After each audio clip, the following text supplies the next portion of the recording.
This podcast is a part of the Podmania podcasting network. Check out podmania.co.uk to check out more of our great podcasts, features, reviews, match ratings and previews spanning the crazy and diverse world of professional wrestling.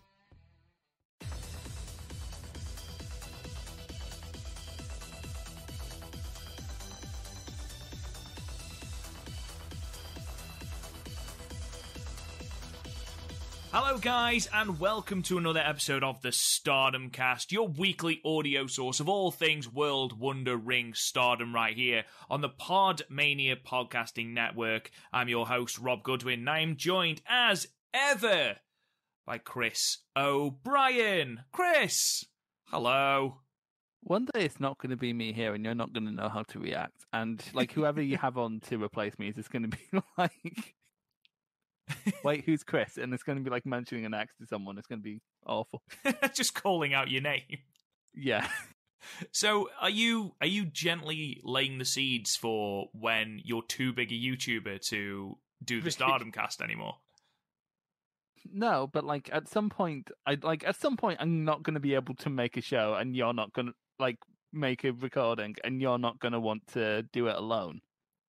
So you're just going to like go to Twitter and find someone. And then you'll just say Chris by accident. Right. So basically what you're saying is I would rather have someone, just anyone, than no one. Yeah. I've heard what you're like the one time you had to do a solo podcast. I feel like you're giving me backhanded compliments here. Yeah. Are you trying to say that my stuff was shit before I had you and Garth? Well, I haven't listened to much of it. I've listened to one episode. It oh was my okay. God, fuck off! The fuck is this bullshittery? My God, do you know what? I came on this podcast with every intention of being nice to you today. Fuck off. You're only nice. You're only mean to me when Garth's around. It makes you look cool. I am. I'm trying to be cool in front of the big hard man. That's what I'm trying to do. Because you don't want him to pick on you. I don't. He's a fucking scary bloke. He's a fucking scary bloke. I love whenever we talk about Garth on this podcast because he's like this presence, this overarching presence that he's like the higher power. Yeah, the thing is, I also know for a fact that like most of the crossover we have, but there's like no crossover between the Stardom Cast listeners and the Podmania listeners. Not one. Because if we were, someone would have commented on that when we covered Noah. Because Jesus, well, some of the jokes that came out of Garth's mouth. Oh my God, feral, absolutely feral. Disgusting. Never trusted Geordie. However, I will say, for those of you who don't listen to our other podcast, and this isn't a plug for our other podcast, trust me, we've got lots of Stardom stuff to talk about, and we will do in a moment, but we are in the process of getting Garth to watch his first ever Stardom match, which will be Tam Nakano versus... No, is it Arisa versus Jungle from Stardom X Stardom? Arisa versus Jungle, still one of my favourite Stardom matches ever. So we'll make sure that we let everyone know when that is, because it's always fun to hear Garth watch something that he's never watched before, because he is such an old man when it comes to trying new things. It's funny when like we watched Nakajima versus Kano on it, and just his commentary was just him saying nothing, and then whenever a kick happened, oh fucking hell. Yeah, it was. That is exactly what it was. That's all it was, just moaning whenever someone got hit. Anyway, let's talk about some Stardom news, because we have got quite a lot to talk about, considering the shows we're going to talk about should take about 5 minutes of this podcast. So we're going to start with news that was actually brought to my attention by Niagara Driver on Twitter, which is not what they're known as anymore. It's at Armani Shoe. So Niagara Driver, I've got your Twitter handle there. I got you back. And it's basically to do with Stardom's future show at the Yokohama Budokan on the 4th of April. Now, obviously, the Yokohama Budokan is where Yokohama Cinderella was back in October of last year. So they're looking at running that again on the 4th of April. Couple of interesting notes about that. Apparently, there will be half-priced women's seats. So they are going for 5,000 yen, which is £33.61, which is the exact same price as the women's only seats at the All-Star Cinderella show at Budokan. And they'll also have seats for fans aged 16 to 25 that are only $30, which is pretty damn impressive. Aside from tickets, where you can get front row seats for as little as £201, which is 30,000 yen, it's running on the 4th of April, which is the exact same date that New Japan are running Sakura Genesis at Sumo Hall. Now, irrelevant of what you think at the moment about New Japan's booking, and I'm going to cut in there because I know if I don't, Chris will moan. So, Shite. No, you can't. Sure, Be quiet. It's big shite. So it's bold to do it on the same day as Sakura Genesis, but I've got every faith that they will pull in people. The last time they ran the Yokohama Budokan, they ran it in front of 1,007 people, which is a really big draw. You look at other shows that have taken place. This venue only opened last year, and there's been 3 wrestling shows. One of them was Stardom show from last year. The New Japan G1 show that they ran there, which was night 16, which was a B block night, was run in front of 1,498 people. So, yes, obviously, it's more than Stardom, but it's not ridiculously more. What did Noah draw for? I can't find that, because that was the Chronicle Volume 4. That was the Nakajima versus Go match. Go, yes. But it just reports that it's on a Beamer TV. It doesn't say that. It doesn't say the attendance. Well, it was indeed on a Beamer TV, so we got that right. Yeah. So to be honest, I'm very, very excited about this, which again is another big show in Stardom's calendar. And again, we're only just over a month away from that show. Chris, the thing I want to talk to you about is, and it's potentially edging fate, shall we say, to ask this, but I'm intrigued. We're going to do our Budokan predictions at the end, but I think it would be foolish for either of us to assume that Saya is going over Utami. I think it's a lock that both of us are going for Utami. I think everybody that watches Stardom, bless Saya, is going for Utami. So my question to you, Chris, who would you like to see after the match, All-Star Cinderella, who would you like to come out and challenge Utami at Yokohama Budokan? Who would you like to see from that roster who potentially hasn't had a chance at this belt or hasn't had a chance at any belt this year? And to be fair, looking at Stardom's spreading out of title matches, there isn't many people who have had no title shot this year. So, who would you like to go for the red belt after Saya Kamitani? Well, if we're assuming that Oedo Tai and Stars are going to continue to be paired off, so if we just take out anyone from Stars or Oedo Tai, because we've seen that when Stardom don't do faction versus faction booking, the B shows are a bit of a mess. So that leaves DDM and Cosmic Angels, and it's not going to be Unagi. It's not going to be Shirakawa. Tam's either going to be a white belt champion or bald. So, True. So it's basically, from what I'm seeing, could be Shuri. Doubt it. Could be Azumi. Azumi wouldn't, because she's doing the Queen's Quest stuff that I pitched when she first won the title. So the only person left really in Queen's Quest is either Azumi or a Momo rematch. But also, are we going to have them headline? I don't know. If I was to pick anyone, I think Azumi would be the one who slots in the easiest. Mm-hmm. And then she'll have gotten all of Queen's Quest out of the way, and by then someone from either Oedo Tai or Stars will be available. But assuming they drop the Oedo Tai and Stars stuff, since there's a chance they're only doing it because they can't get Yashiko to build the Mayu feud. A Tora match, maybe. I can see them doing that. I'm not saying I'd like it, but I can see them doing that. I'd like to see Saki get an actual shot. I agree with everything you said there. It's so weird when that happens. But my only issue is, I mean, I'm a massive nerd and I've done all the stats because I'm a massive dork. These are only, I will just point out now, these are only correct as of the New Year's Stars show from the 10th, which was the 21st. So there have been a couple more shows since then, which I haven't had a chance to update. But looking at some of these, you look at Oedo Tai, you've got B. Priestley potentially. B. Priestley has been really, really well protected. She's got, she's got a negative win-loss record. She's 5-9, but she's only taken one pinfall all year. So, a B. Priestley title shot is now the realms of possibility. I'm not saying that, that should headline Yokohama. And I think that's the thing. Yokohama is going to be a bigger show. Okay, so I think you do need a name. Yokohama's only going to be drawing as much as they used to at pre-plague at Korakuen. Yes, I agree. So, and they've headlined B and Utami at Korakuen in B Drain when both weren't as nearly as established as they are now. So that's not at all out of the possibility. Okay, I mean you've got Azumi, which is definitely an option and something that I will be buzzing to see. It'd be like Sonic the Hedgehog versus Bowser. It really would. That's a great analogy.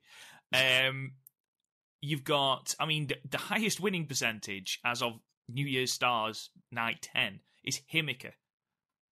Himika's 12-4 in all matches. Now, obviously, she's tag champ, and I don't know if I'd want to see another Himika versus Utami match yet. It would be a good story, obviously, playing off their match in the final of the 5-star. Mayu, I think, she's got too many feuds as it is. She's already feuding with Tam, with Oedo Tai, this match with Yashiko. So, very nearly said Yoshihiko. That's your fucking... They're two very different kind of wrestlers. I imagine Mayu would have a fantastic match with Yoshihiko, to be fair. I don't know whose neck would be abused more. There are many, many people there. I don't think Saki would be headlining this show. I'd like to see Saki go for a singles championship. I really would. And I think she will be a really good white belt defense for someone. Definitely, but I don't see her in the red belt picture. Tora, potentially, they're doing a really good job at the moment of rehabbing Oedo Tai and Tora in particular. So yeah, that's not out of the realms of possibility. I think it's a little bit too soon after that bit of a shocker white belt match against Julia. And then, of course, you've got to think, well, if Julia loses the white belt to Tam, you've got Julia with no belt. Is it too early to have Julia versus Utami? If they continue the partnership we have going with Seedling, you can have Yashiko or Nene go for it. Especially if Nene beats Momo and goes, well, I beat your leader, I can beat you. I think of the two matches, that's the more likely one. Yeah. I definitely think that's more like, just because she's already facing someone in Queen's Quest, so that'll be a more natural progression. But also, if Yashiko beats Mayu, then that means, because that could be cool.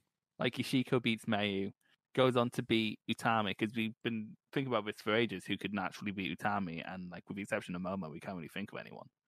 So if Yashiko beats Utami, and then that can lead to like further matches with Mayu, that could be really good. This is absolute fantasy booking. Oh God, 100%. 100%. It's like, I always want to preface that just in case people think I have like some exclusive sauce. I don't. I just think that would be a cool way to book it. It's a cool story. I'm going to stick with my Julia winning the 5-star booking. I think she loses the belt. Well, we'll talk about Budokan when we get to the predictions.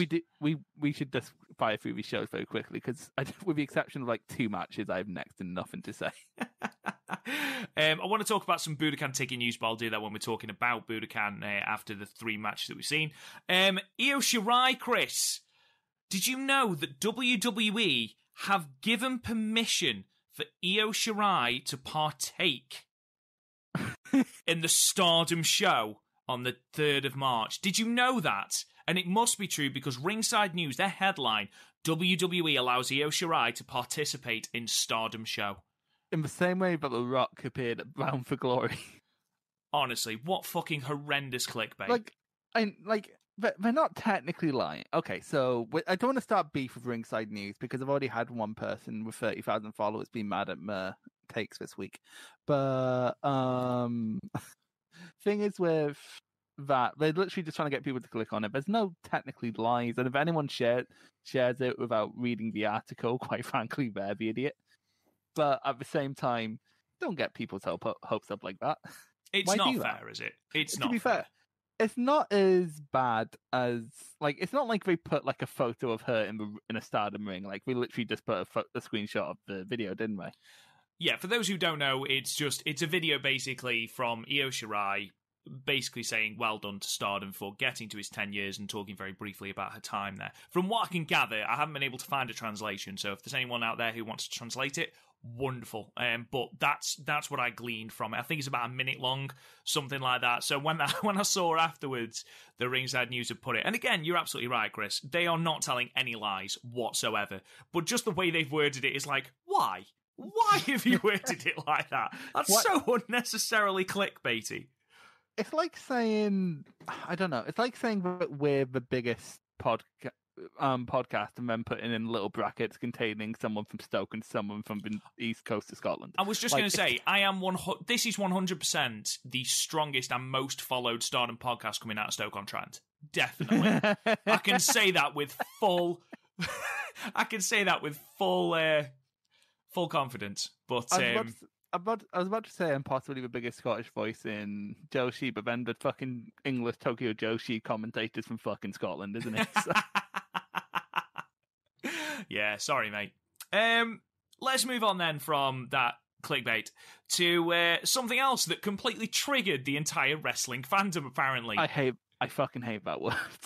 I know. It's one of those words that used to mean something, and then the internet just stole it, like, and ruined it. Like, Jesus Christ, just stop ruining words. I like words. Of course, I'm talking about the Wrestling Observer Newsletter Awards from 2020, which were posted today. Not today. They were posted at some point over the last couple of weeks. It was pretty sure it was over the weekend, and I'm like, this is one of the. I swear to God, one of the reasons I left Twitter the first time was because of these fucking Observer Awards. Because my timeline just gets completely fucking taken over with it, and everyone seems to think it's just Meltzer who did it, when apparently he didn't even vote.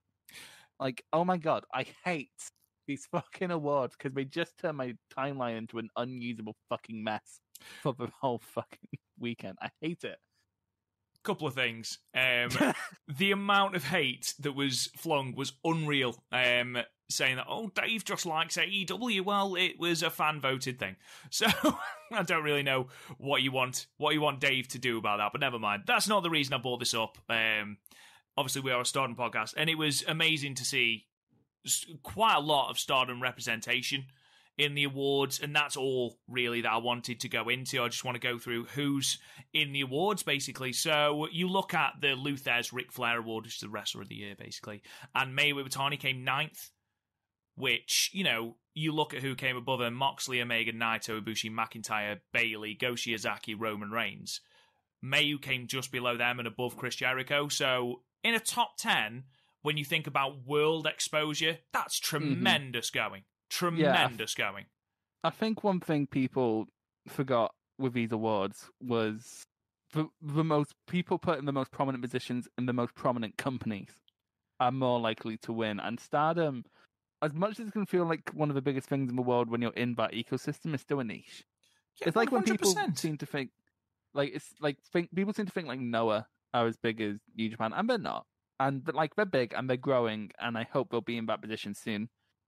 But they're like in reality, if you like, let me put it this way: I can mention someone from New Japan to Gaff, our resident old person, and he'll probably know who they are. Like he'll probably have some vague recollection of who they are. Yeah. If I mention like Goji Izaki, Swama, Kenta Miyahara, like they're not going to know. He's not going to know who we are. It's that kind of thing with Stardom. It's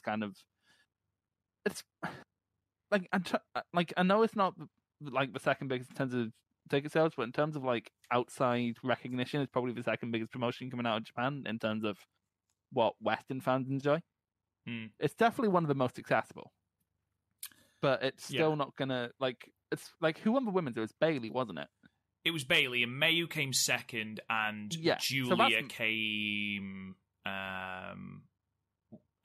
Julia came 7th. So, like for the size of Stardom, that's fucking massive. Especially since huge. They've run like only a few shows over there, and like in terms of like exposure, the biggest exposure we've probably had on non WWE or non like Stardom programming is when May was Women of Honor champion. Mm-hmm.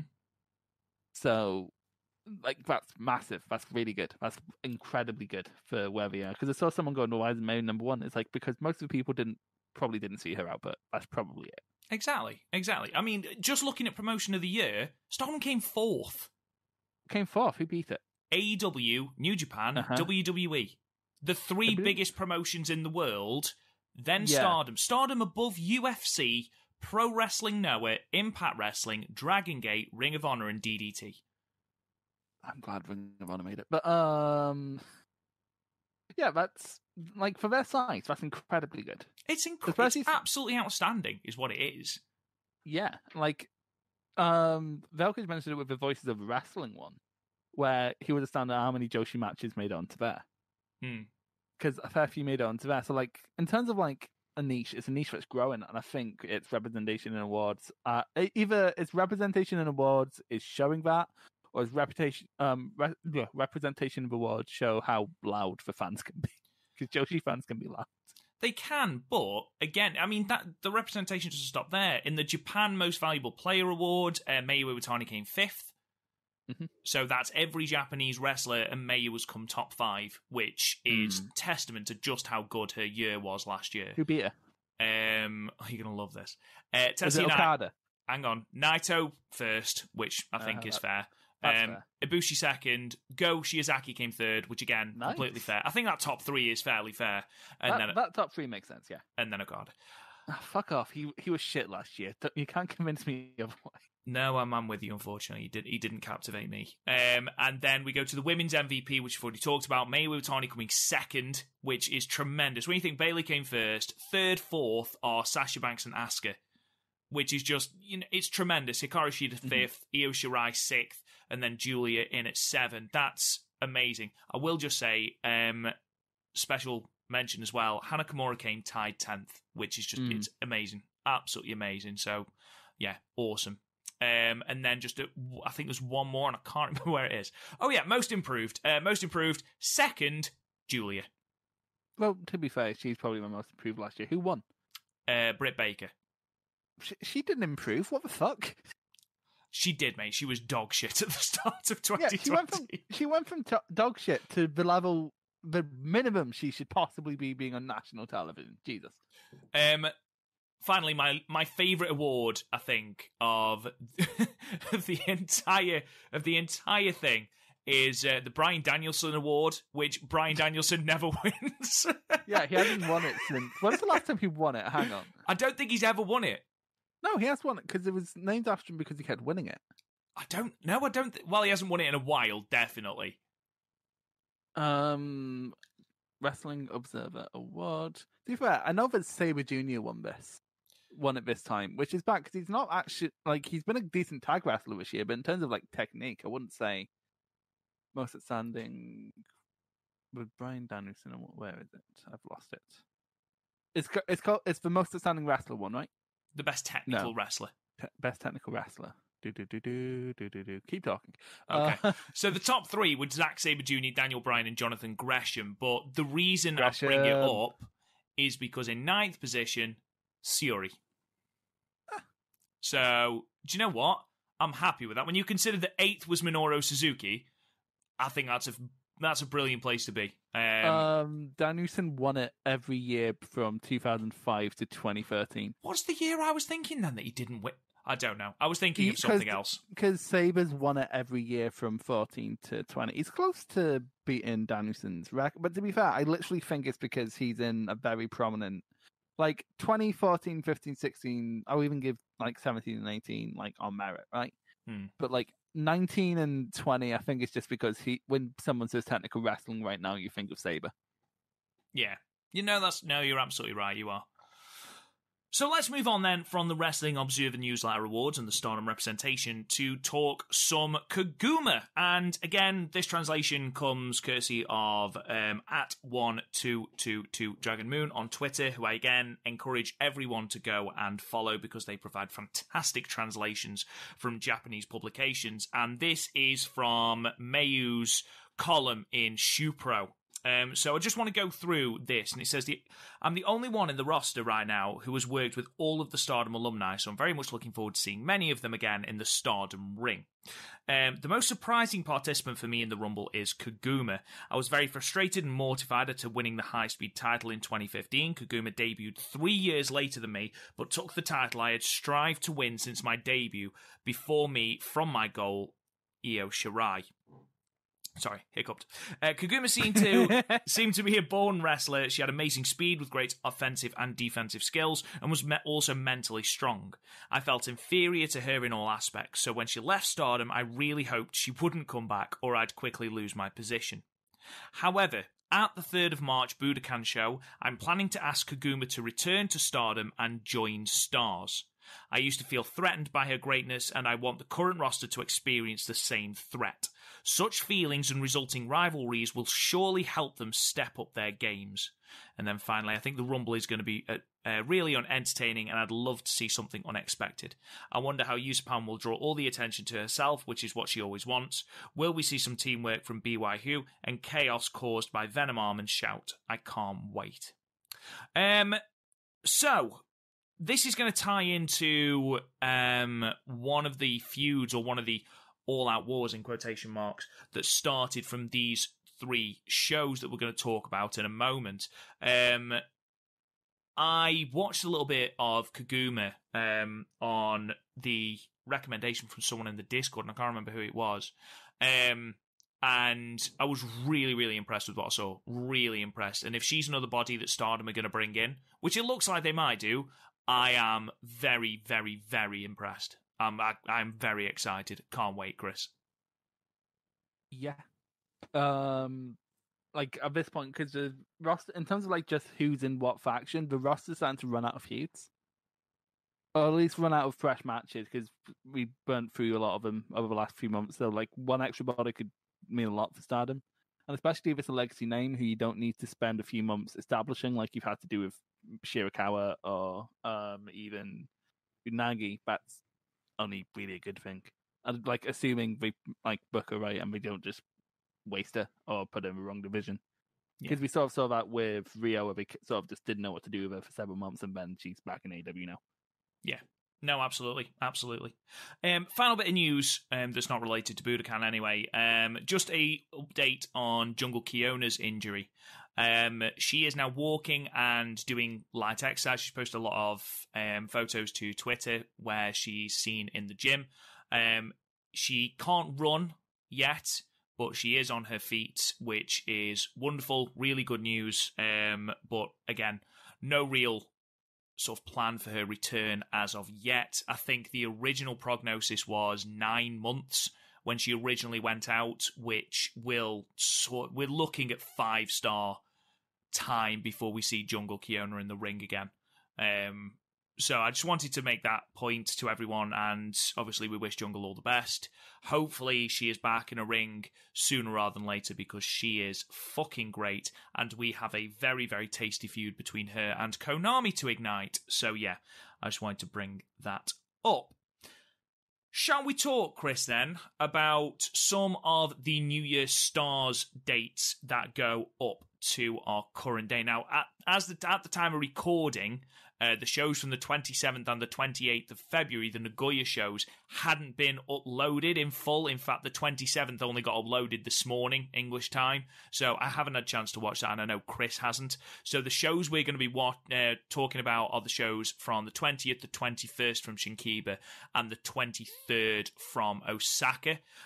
So yeah, you're just going to have to bear with us in that case. What we'll do is, when we do our review of Budokan, we'll just whip through the results of those shows that lead up to Budokan and any important information before we go into our Budokan review. So, let's talk about Stardom New Year's Stars Night 9 from the 20th of February. Shinkiba first ring in front of 146 people. Singles match opens up with Tam Nakano defeating Lady C at 5 minutes and 46 seconds with the Violet shooting. And then we go on to our second match, which is the Unagi 7-match series match 4, with Himika defeating Unagi Sayaka at 12 minutes and 36 seconds with the powerbomb. I quite enjoyed this match, Chris. Himika wanting to prove it's a different dynamic. We talked about how each of the matches that Unagi is going to have throughout this series, she's going to have different sort of.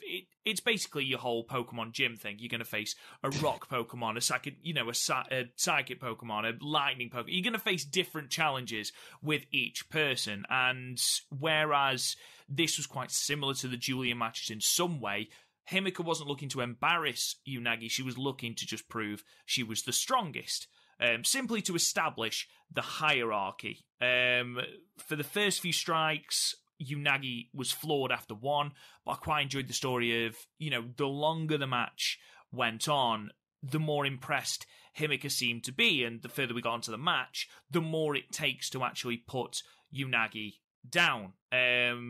Once she powers out of the Boston Crab, which gets a great response from the crowd, let's say, we get a superb close call when Unagi counters a JP coaster into a roll-up. That looked brilliant, was really, really, really smooth.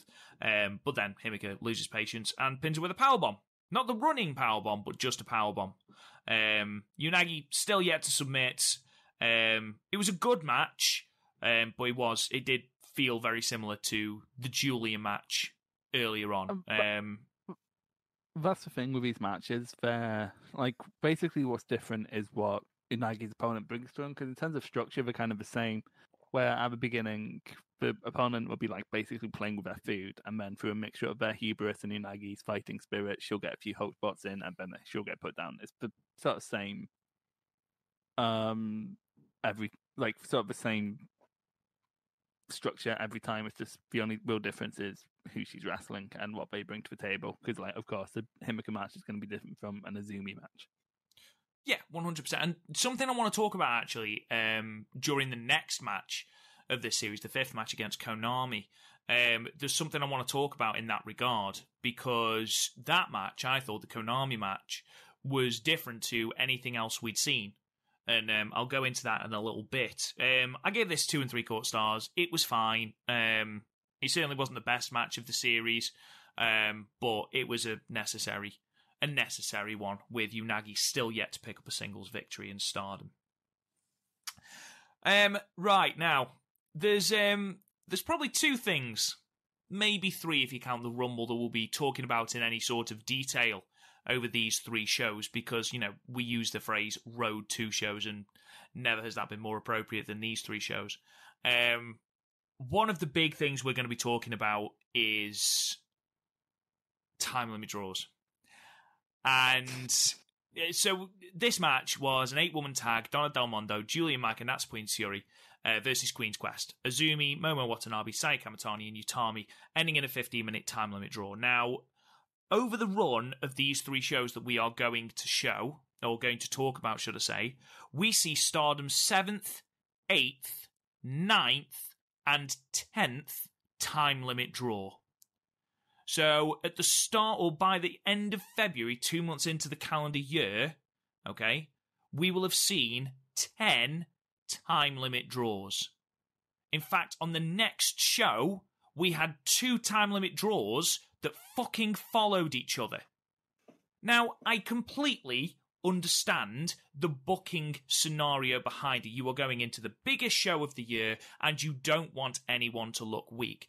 But you've got to have someone take the pinfall at some point. You can't keep everyone strong heading into a show. Otherwise, what's the point in putting on a show?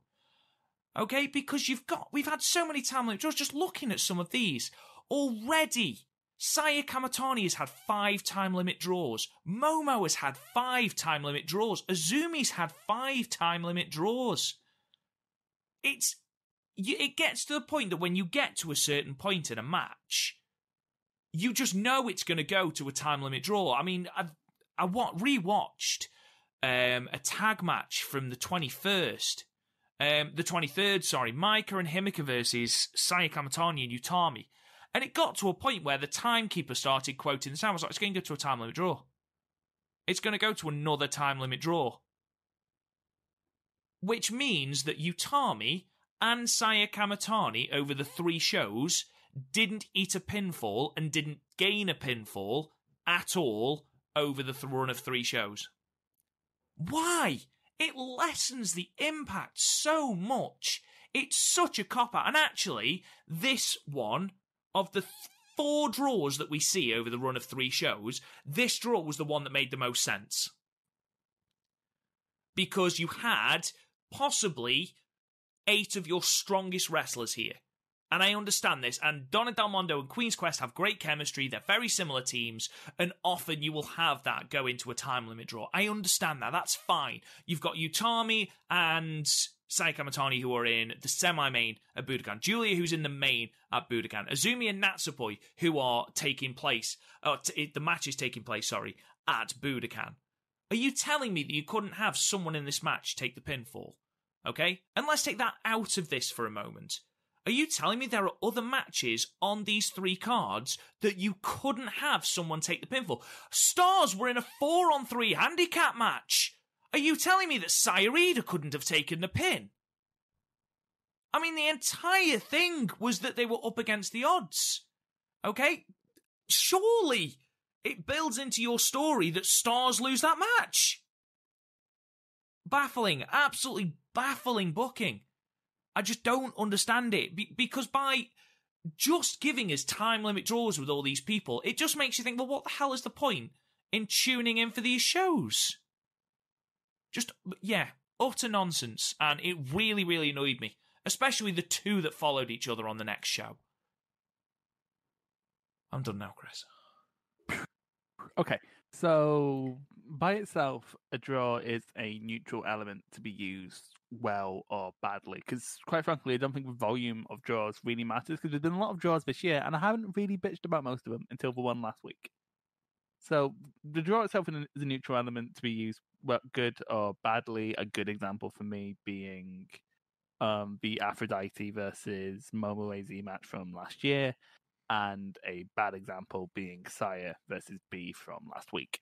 Agreed. And you're right, this is exactly what I was saying last week, and I'm glad you've come around to my way of thinking, because the time limit, like, if you don't want to have someone lose, don't book the match. There's pinning is, like, you have the children and people like Death there for that exact reason. Like, that exact reason.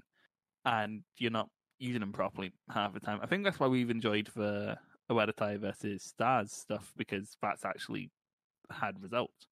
And the booking reason is there. The booking reason makes sense, but also you have people who desperately need to look a tad better. Like the Saya Kamitani, have us feeling like she's an absolute no-hoper.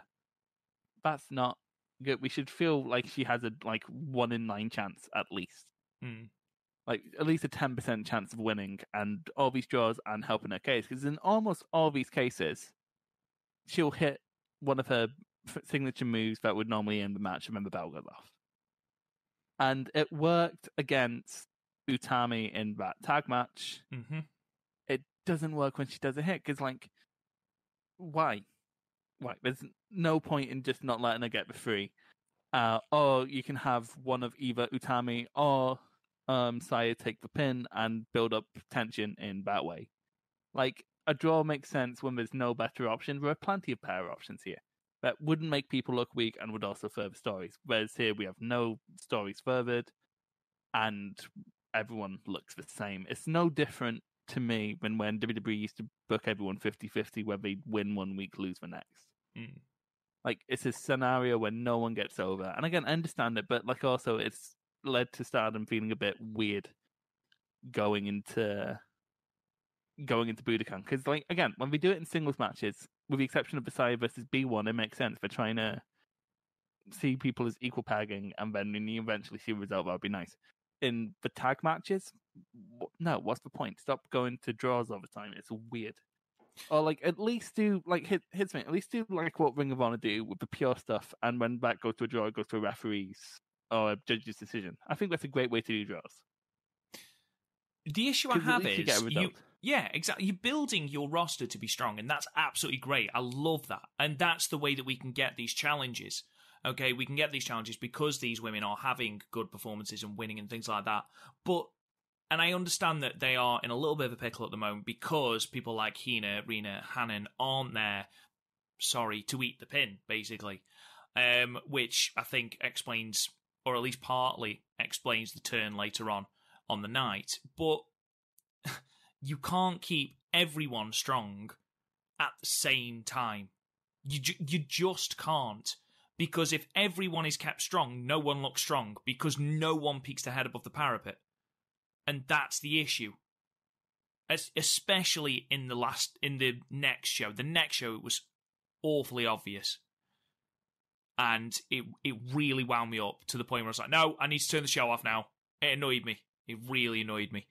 But yeah, I just wanted to point that out because you're right. We had draws, but they were spaced out. It was just a volley of draws that we've had over the past couple of shows. That's like, why? What reason do we have?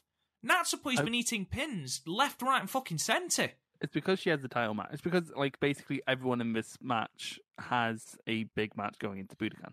Correct. But in a throwaway tag on a show that, 146 people are watching? Mm-hmm. An unimportant show, are you telling me there couldn't be a count-out victory? Or, Maika. Maika's been booked incredibly strong. I mean, Maika's lost, what? What's her winning percentage, Maika? She's lost 5 matches, but I'm sure she hasn't eaten I think she's only eaten a pin once. I've had a meme idea. Please don't. It's Gordon Ramsay, but instead of shouting raw, he's shouting draw. It was just very frustrating. And the fact that it kept happening really, really stuck in my craw, which was a shame. I don't get, because that's probably getting a win over Azumi here would have helped. Exactly. There. Because presumably Azumi's going to get the win back at Budokan. Mm-hmm.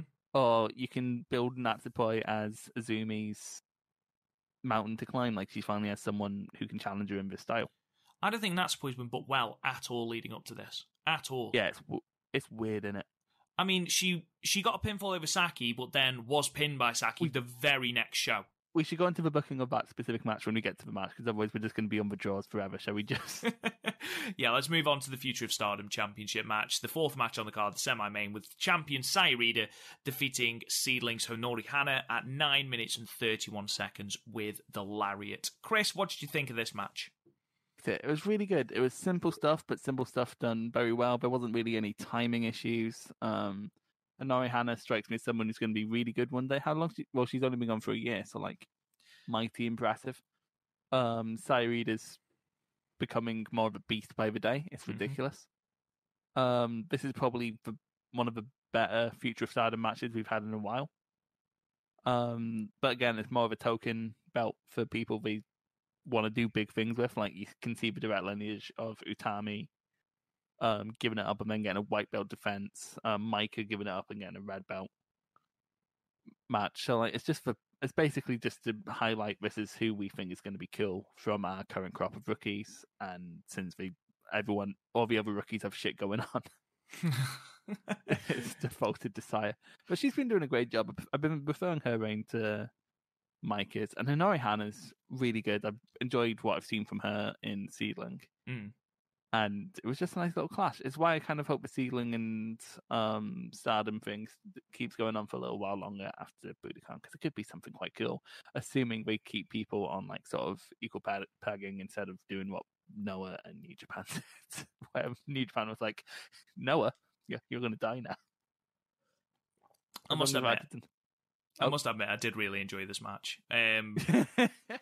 They've got 2 very similar styles, and the styles complemented each other really well. Considering both, I was surprised, because Honori Hana and Steven Seedling, because of course people in Seedling are a bit taller than they are in you look at Yashiko and Nene.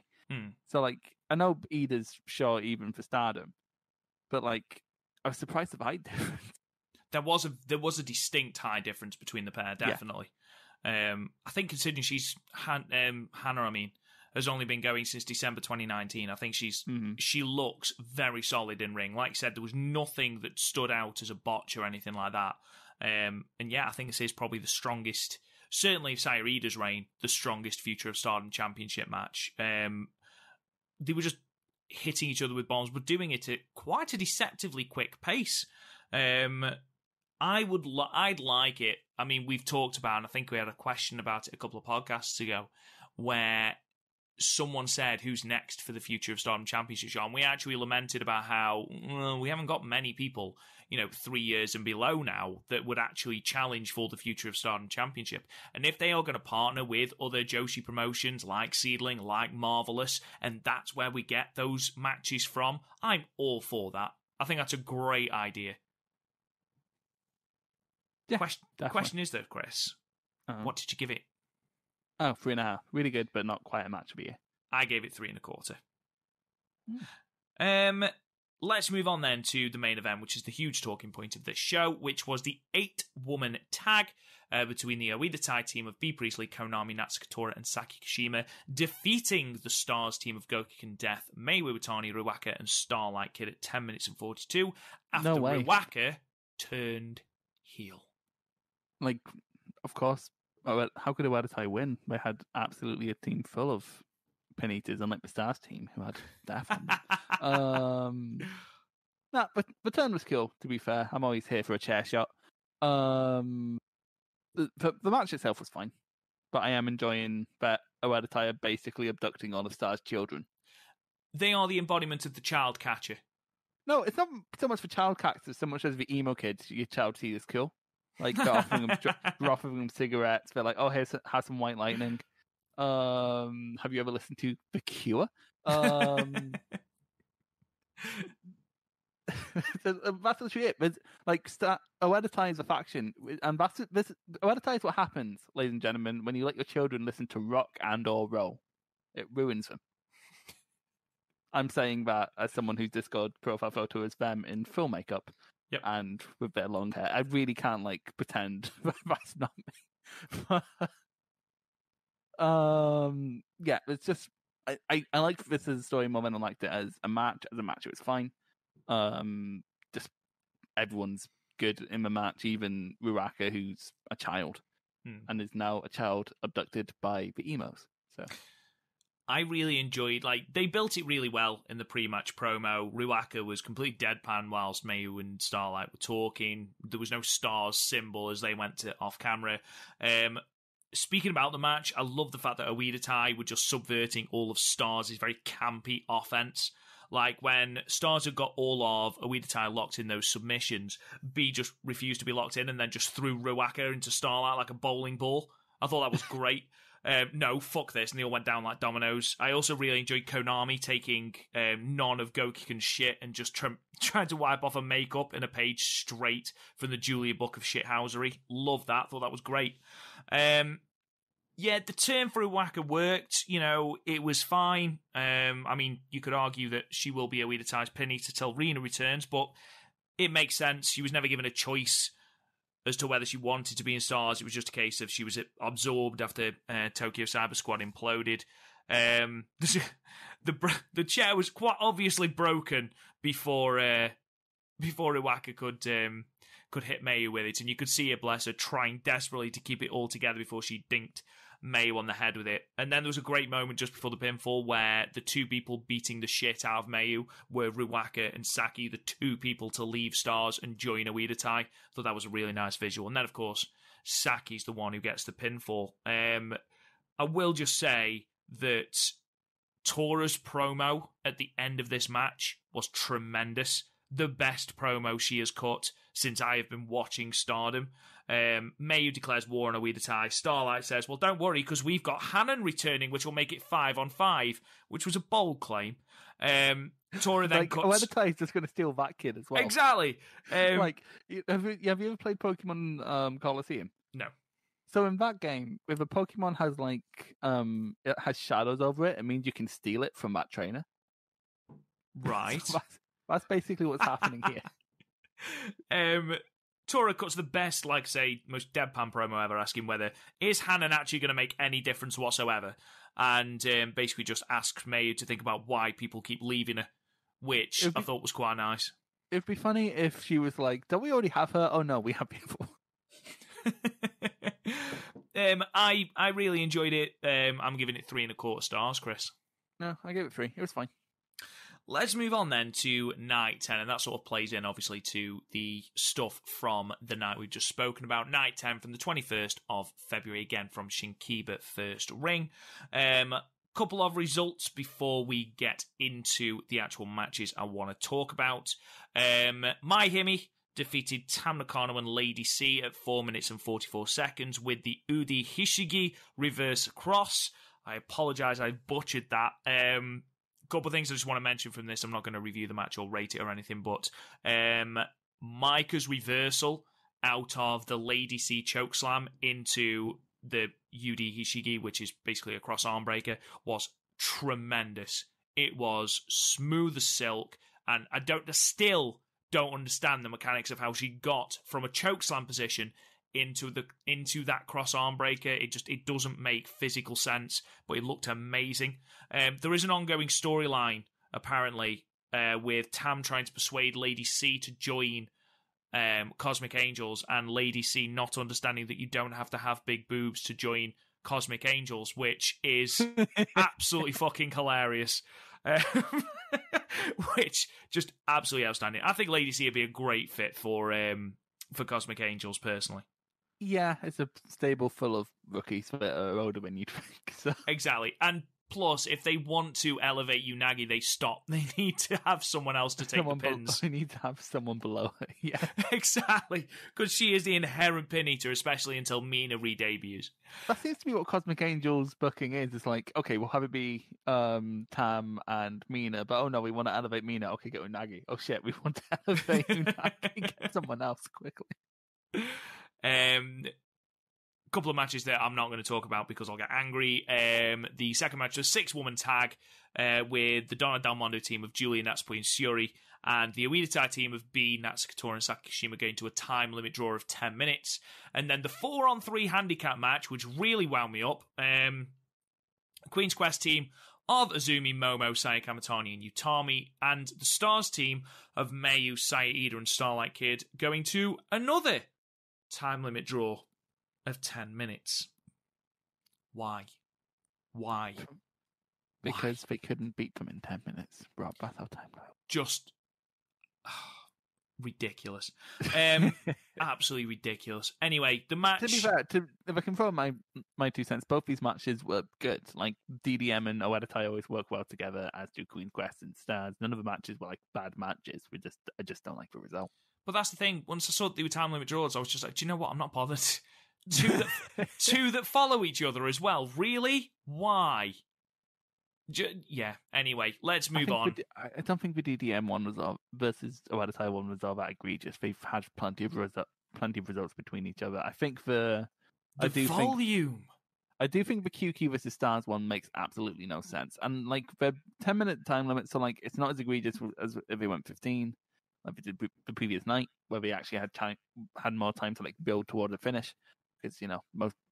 But yeah, I have no problem with the DDM one. I just don't understand the 4-on-3 handicap match going to it, because how does that build your red belt and challenger if they can't put away 3 people in a handicap match? Saya Ida even had a fairly big win on the last show. You can just sort of have her take a quick, even a flash pin. A flash pin would have been perfect. This was the perfect match for Saya Kamitani to get the pinfall.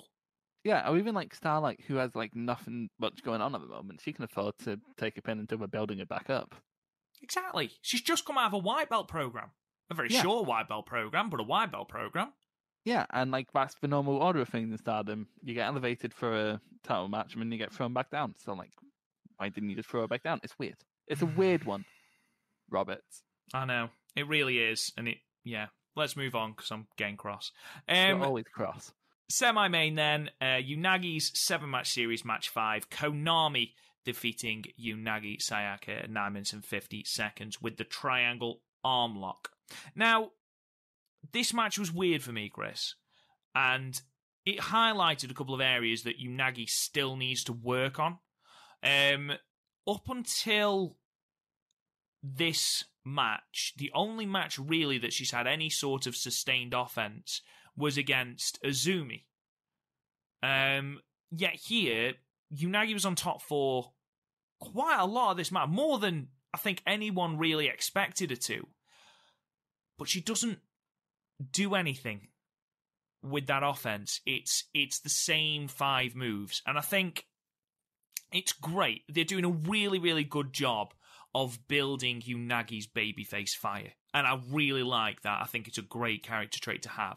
But she can't just be someone giving Tam the hot tag, which is what it feels like at the moment. This 7-match series is not just an excuse for people to line up and beat the piss out of her. You do need to give her some time to develop an offense, which, I'm not seeing. It's the same 5 moves. It's the frog splash, the spine buster, which is called something else, and I know it's called something else, and I can't think what it's called. It's named after another samurai. It's the finisher attempt, which everybody rolls out of, and it's the leg drop. It's just the 4 moves. There's no adaptation. There's no growth in her offense. In terms of a defensive wrestler where she is on the back foot, I think Unagi's doing really well. Okay, and this is not me ragging on Unagi at all. But for her to have the most offense out of her 7-match series against Konami seems weird. And for her to have this 7-match series of singles matches, where she is the only singles match on these cards, and not develop her offense, that needs to be the thing for me. I need to see more in her offense, because that was the issue, if you recall to her debut and all the way through. That's the issue I've had with Unagi. It's the fact that her offense is very bland and she doesn't have a lot. And what she does, she sticks to. There's no adaptation. I know every wrestler has their moveset, but they will adapt and they'll, look at different ways of getting into it. Whereas Unagi still and I know she is a rookie in the grand scheme of things, but I still need to see. It feels like a Young Lion series is effectively what this is. Yeah, it's just her getting. Yeah, you basically said it all. She's sort of not developing her offense, and despite the fact she's getting fairly prolonged hope spots in every match. And that's because you saw during Tag League, which was sort of Mina's test, she developed her issues throughout those matches. Whereas I feel like Unagi's not been doing that. I feel like, but also I guess these matches are fairly close to each other. So what could she put in between a match that's a day between each other? Yeah, I get that, and obviously we've got the same issue then as regards to 6th match as well. So I do understand that, but the first match to this match, I've seen nothing, and I feel like we need to see more from this. Other than that, I thought the best bit was a wonderful slap to the face by Konami to Unagi, and apparently she hit her that hard that she even surprised herself with this slap, because she slapped it, then turned to the crowd laughing with the noise it made. So that really tickled me. There's also great. How come Walter never does that? How come he's never surprised at how powerful he is? Because he knows how powerful he is. Look at the fucking size of the man. No one needs to tell Walter how powerful he is. He just knows. There's also a great moment where someone clearly knocks the ring bell by accident, and Konami, who's just taken a move, half forgets to sell it in order to check they haven't gone over time. It was wonderful. Shit. Oh no, it's alright. Someone just knocked into it. Yeah. To be fair, Konami picking up a fairly decisive win against the single stars is a pretty good way to go into Budokan. Yeah, it's fine. It's fine for Konami. I mean, don't get me wrong. No one is ever going to think that she's not winning this. I don't know. These two just don't seem to have great chemistry, and Unagi might have believed in herself. Maybe. I gave it 2.5 stars. Yeah, so did I. Actually, no, because there was one too many bits where it's not taking the match seriously. Like, I'm not saying it's a bad match. I'm just saying it's sort of below average. Yeah. I'm feeling 2. It's certainly the weakest of the matches so far in her trial series. Yeah, which is a shame because you'd expect Konami to be like the most aggressive, apart from maybe Julia. Yeah, exactly. But weirdly, May's been the most aggressive. Yeah, absolutely. So we then move on to match 5, which was the Stardom Rumble, with Ruaka winning the Stardom Rumble by last eliminating Saya Ida at 14 minutes and 6 seconds. Chris, I have a feeling that you have thoughts on this. I don't care. I don't like unless it's the Royal Rumble. I don't care about Rumbles because Royal Rumbles they managed to at least get it down to a T. 9 times out of 10, I'm drunk and I'm watching it with someone. Right? That's the only reason I like the actual Royal Rumble. Rumbles other than that, I don't fucking care. I don't like them. But New Japan Rambo, get in the fucking bin. Get in the fucking bin. The only reason I'm fine with the Legends one is because it's gonna pop long time Joshi fans. And that's like a pretty good thing. And that's what makes the good New Japan Rumbles good, is because they pop them with like the Tokyo Dome crowd. Like Scott Norton comes out, yay, Scott Norton's here. No, it's like we were like, you know what this felt like? Have you ever been to like a really shit indie show? Like one of those like live American wrestling at like Bolton Town Hall? And what an oddly specific thing to say. Well, that was my first ever wrestling show. Okay.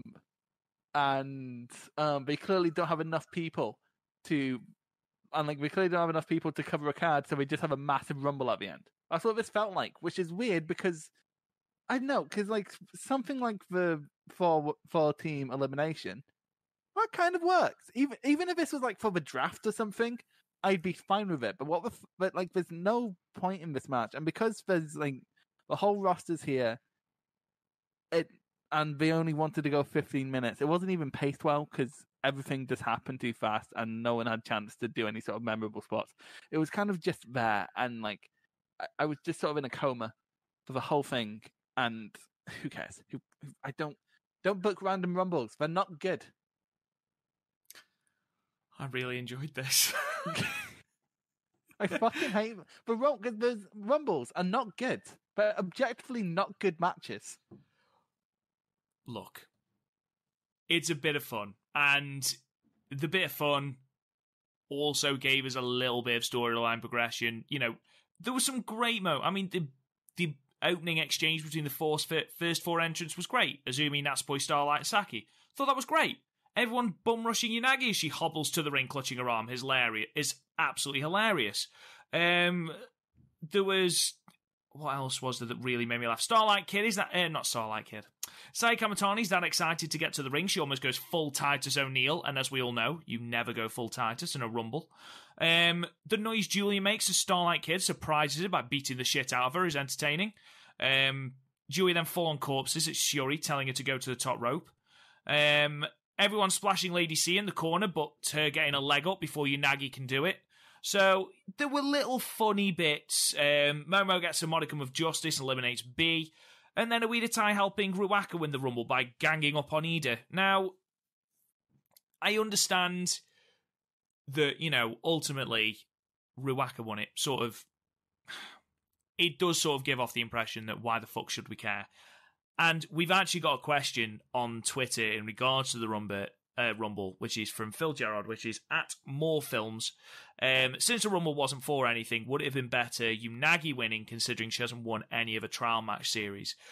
I think Ruaka winning is the correct choice, and the only reason I think that is because with so much focus on Ruaka on this turn and the all-out war between Stars and Oedo Tai, if Ruaka immediately goes in to be the pin eater instantly, it loses all sort of heat.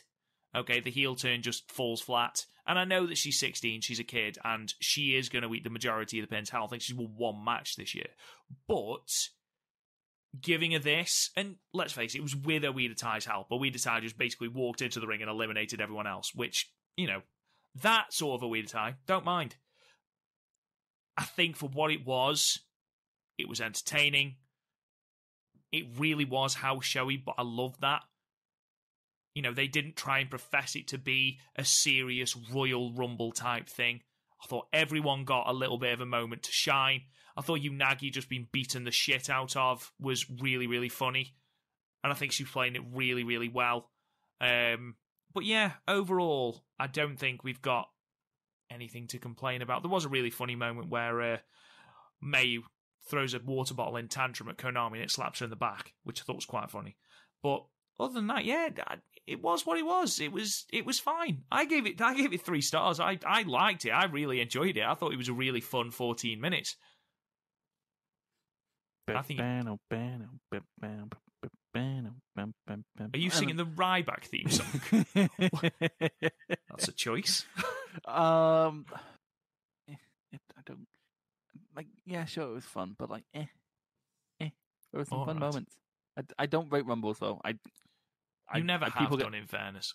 Yeah, no, because they're not like match. It's the same reason why I don't rate cinematic matches, because they're kind of not the same thing. Let's move on to night 11 then, 23rd of February, from the Edion Arena, Osaka, number 2, in front of 298 people. Just a couple of matches before we get into the 3 that we're going to look at in detail. 3-way match, Go Kick Death defeating Ruaka and Tam Nakano in 5 minutes and 50 seconds. It's good luck for Ruaka. Singles match, Julie defeats Lady C, in 6 minutes and 59 seconds. And then a tag team match. I figured out something when I watched this match. Go on. Julia's theme is a rip-off of Mike Bennett's. Is it? Is that why you've heard it before? Like, the guitar bit sounds like Mike Bennett's. I'll have to compare them. Off air and see. Again, it's just like a generic heavy guitar riff. So really, I was just going to say, I don't think it's a rip-off. I think it's just generic. I don't think it's a rip-off. Tag team match, Queen's Quest team of Azumi and Momo Watanabe defeating the Donna Del Mondo team of Natsupoi and Saya at 12 minutes and 20 seconds. So, they are clearly capable of taking pinfalls. Right, okay, just move on, because you're going to bitch about the time limit on the next one as well. I'm not, to be fair. I've said my piece. I'm not going to say it again. Match 5 then. Sorry, match 4. Can't count. The Donna Del Mondo team of Himika and Maika versus the Queen's Quest team of Saya Kamitani and Utami Hayashita ended in a time limit draw of 15 minutes. Now, I think this one made sense, because it's for current tag champs versus the old tag champs. The old tag champs can't put it away because we're infighting. I'm into it. That's a decent one. That's fine. This made storyline sense. It's the fact that we've had 4 in 3 matches and 2 that follow, Chris, in the previous. That's why. You become so desensitized to it. Here, it made sense. Perfect sense. Tag champs, Himika and Maika. Saya Kamitani and Utami. In that pre-match promo, they still don't look at each other, and Saya didn't say anything at all. So it makes sense, the whole infighting, the whole, we're not working as a team at the moment, we're working as individuals, even though we are pretty much the only team in Stardom with an actual name. So you get that sense of unity sort of eroding before Budokan. As a match, I thought this was really good. I really, really enjoyed it. It was a really hard-hitting tag match where all 4 women looked good. The storyline made sense. It's just a shame that we'd had the draws before it that desensitized me to it. I gave it 3.5.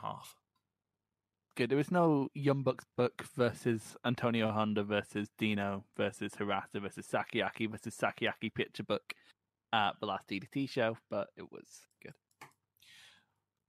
You happy you got that reference out? I really wanted to, because I wanted to read the participants in that match, because I know it makes you die a little inside. You're right, it has. It has made me die a little bit inside. You know when you get that one leaf on a flower that's wilting? That's what you're doing to me, Chris. You're making me wilt. Sounds sexier than it is. I'm making you wilt because I read out a match that happened on a DDT show.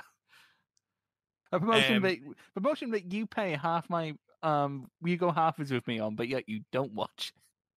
No, I've been watching Noah. I've been watching bits of Noah, but... It's good. Match 5 then, semi-main, with Unagi Sayaka's 7-match series, continuing this with match 6.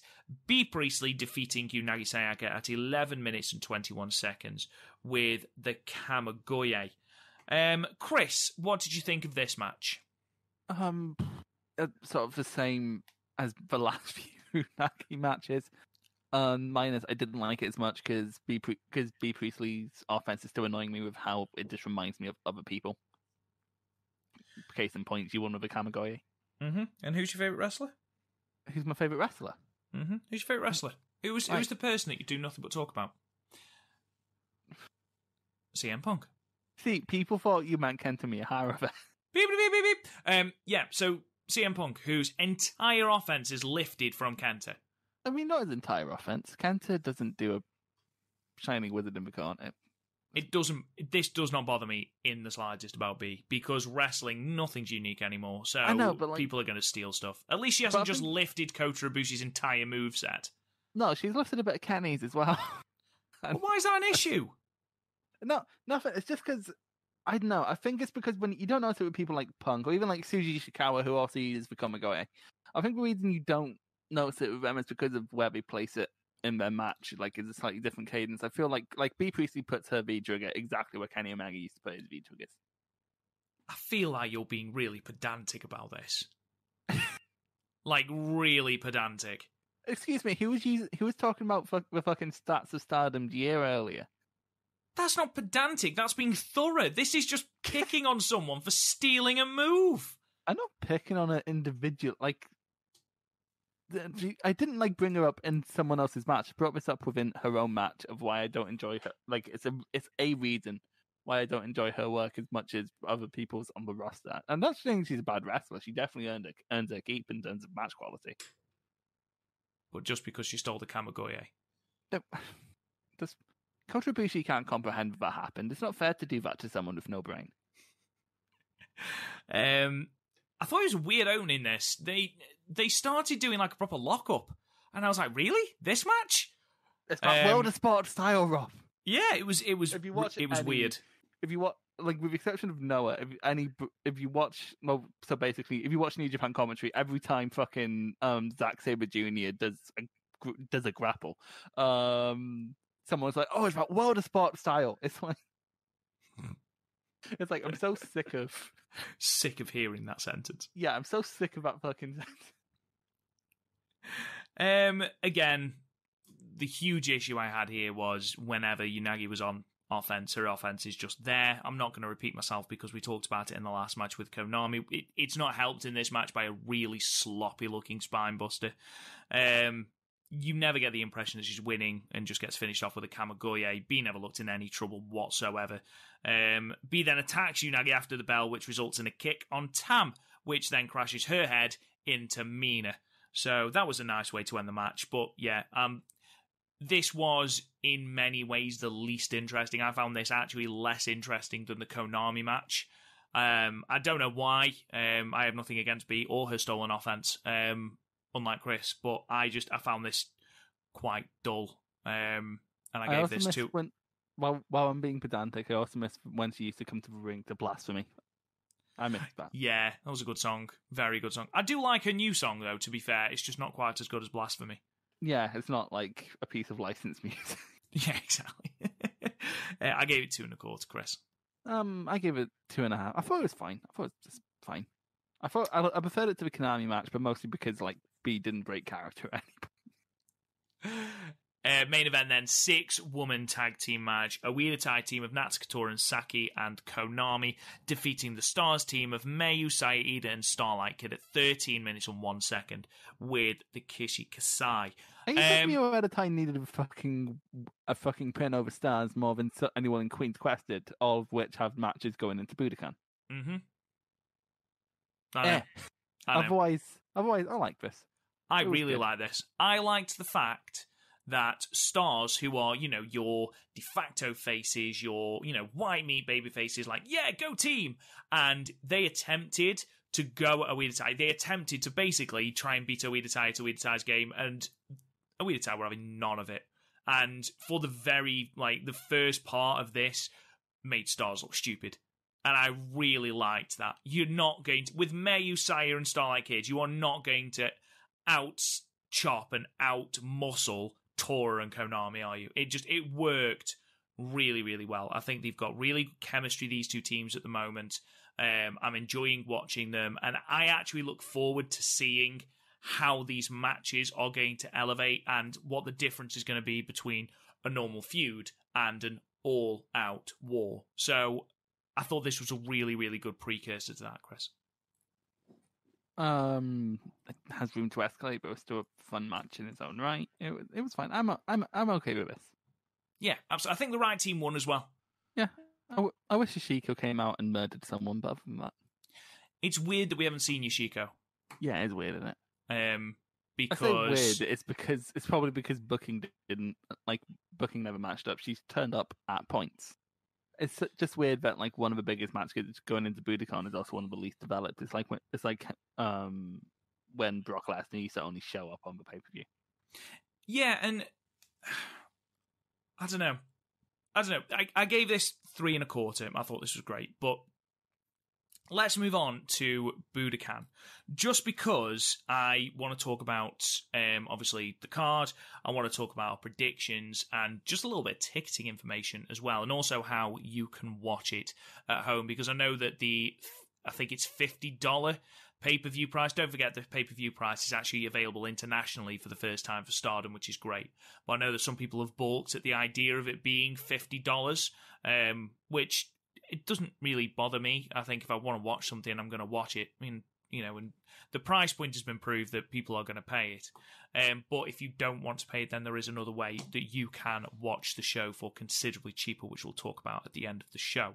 In terms of the tickets to Budokan, the information that I can find, the 100,000 yen tickets, which is about 672 English pounds, which is your VIP front row seats, they are all sold out. The first floor stand seats are all sold out, and the women only seats are all sold out as well. Currently, by the looks of the site, there are tickets available for the others, so the second floor stand seats.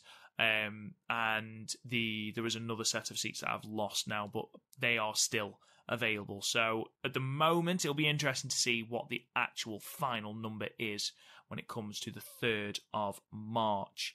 I am intrigued, Chris, as we go through this card to hear your predictions. So let's start then with the High Speed Championship match. Azumi versus Natsupoi. This is Azumi's 5th defense of the title. Now, you talked about booking very, very briefly heading into this. I think of all the matches that we have talked about, that we have discussed, I think Yashiko versus Mayu and Nene Takahashi and Momo have had understandable booking constraints. Less Momo and Nene because they at least had that match in Seedling. But here, it was very good. Here, I think Natsupoi has been booked very, very poorly. Yeah, in preparation for this. Azumi kind of shrugged her off when she challenged, and then she's sort of been proven right the rest of the time. Absolutely. Yeah, she has. She has. I mean, you look at, again, overall stats. 16 matches. Again, New Year Stars, night 10. This is correct as of. Natsupoi, 16 matches. She's won 6 and lost 9. She's lost every single tag team match she's been in and has eaten all 4 of the pinfalls.